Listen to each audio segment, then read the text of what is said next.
మన ఇంట్లోనే ఉంటూ మనం గనక జాగ్రత్తగా లేకపోతే మన పిల్లలకి ప్రమాదాన్ని కలిగించే 7 విషయాలు చెప్తాను, జాగ్రత్తగా వినండి. మొదటిది స్టేర్ కేసెస్. స్టేర్ కేస్ కింద పడి పిల్లలు దెబ్బలు తగిలించుకుంటారు. నిజానికి చిన్నపిల్లలు తగిలే గాయాల్లో 30 to 40% ఈ విధంగా జరుగుతాయి. రెండోది వేడి లిక్విడ్స్ పడటం వల్ల కాలిన గాయాలు. వేడి పాలు కానీ, నీరు కానీ, ఆయిల్ కానీ ఇలాంటివి పడి పిల్లలు గాయాలు చేసుకుంటారు. 20% మన పిల్లలు ఈ విధంగా జరుగుతుంది.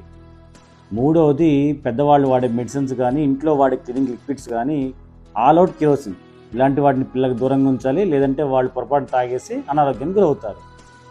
నాలుగవది చిన్న చిన్న టాయ్స్ కానీ, కాయిన్స్ కానీ, బ్యాటరీస్ కానీ వీటిని మింగి కూడా పిల్లలు ప్రమాదానికి గురవుతారు.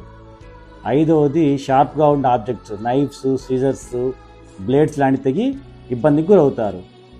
ఆరవది ఎలక్ట్రిక్ ప్లగ్స్ మీద చేయి పెట్టి, లేదంటే ఛార్జర్ పిన్స్ నోట్లో పెట్టుకొని, వైర్స్ నోట్లో పెట్టుకొని కరెంట్ షాక్ గురవుతారు. ఇవి చాలా రేరు కానీ జరుగుతుంటాయి.